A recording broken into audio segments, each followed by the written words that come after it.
Imagine walking into a crowded Veterans Day ceremony, flags waving, hundreds of proud service members in dress uniforms, when suddenly military police swarm in and handcuff a woman right in the middle of the crowd. She's wearing a Trident, the unmistakable gold badge of a Navy SEAL, and the charges are explosive, stolen Valor, impersonating a special operator, wire fraud for collecting donations. The internet explodes that night. Another fake SEAL caught. The headlines scream. But what nobody knows yet, what's about to turn this arrest into one of the most legendary moments in modern military history, is that the commander leaning in close to her ear didn't say "You're under arrest." He whispered, "Ma'am, you're facing the ghost. Hey, if that gave you chills, hit that subscribe button right now, because this channel is where the real stories live, the ones they tried to bury." Her name is Captain Sarah Reaper Callahan, and 5 years earlier the Pentagon had declared her dead. Officially, she perished when her helo was shot down over the Hindu Kush. They held a memorial at Coronado, folded a flag, gave it to a mother who refused to believe it. The truth was far darker. Sarah had been captured, tortured for 14 months in a black site nobody admits exists. And when a night raid finally pulled her out, the injuries were so severe, the brass decided the legend of Reaper dying a hero was cleaner than the reality of what they'd let happen to her. They gave her a new name, a quiet disability pension, and a warning: never speak of the teams again. The Trident was supposed to stay in a shadow box on a wall she wasn't allowed to talk about.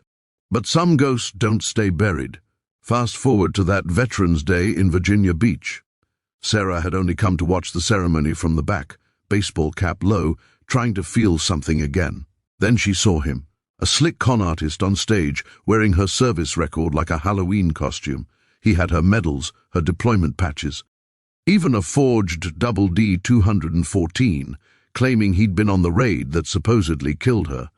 He was collecting checks from wounded warrior charities while bragging about kills that were actually hers. Something inside her snapped.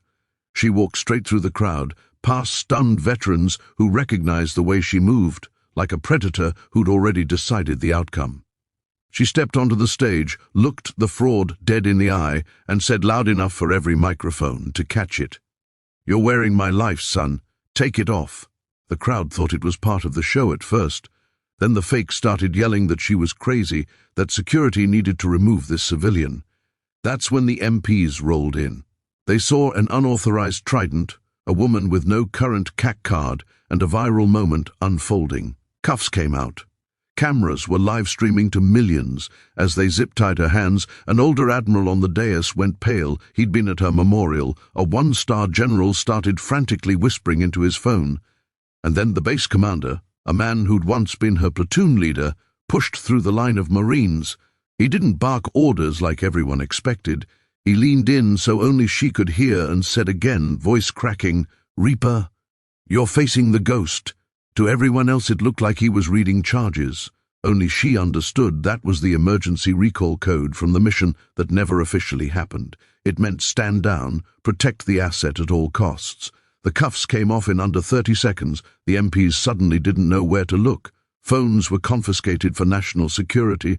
The fraud on stage tried to bolt and got tackled so hard his fake Trident skittered across the platform like a dropped coin. And then the commander did something nobody expected. He took the microphone and told the truth to a stunned audience of thousands, plus 20 million watching online. He told them about the helo that went down, about the rescue the public was never allowed to celebrate, about the woman they'd buried in the papers but never in real life. When he finished, there wasn't a dry eye in uniform. Grown operators were openly weeping. But Sarah wasn't done.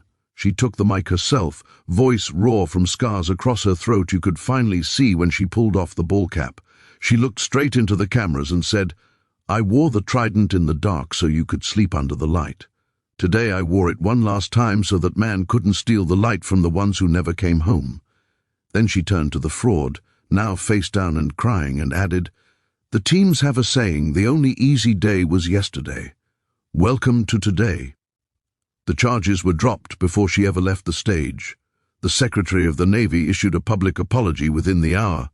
Her original Trident, the one they'd pried off her uniform the day they killed her, was flown in by helicopter and pinned back on her chest by the Chief of Naval Operations himself, while the crowd chanted Reaper, Reaper, like it was a damn rock concert. The con artist?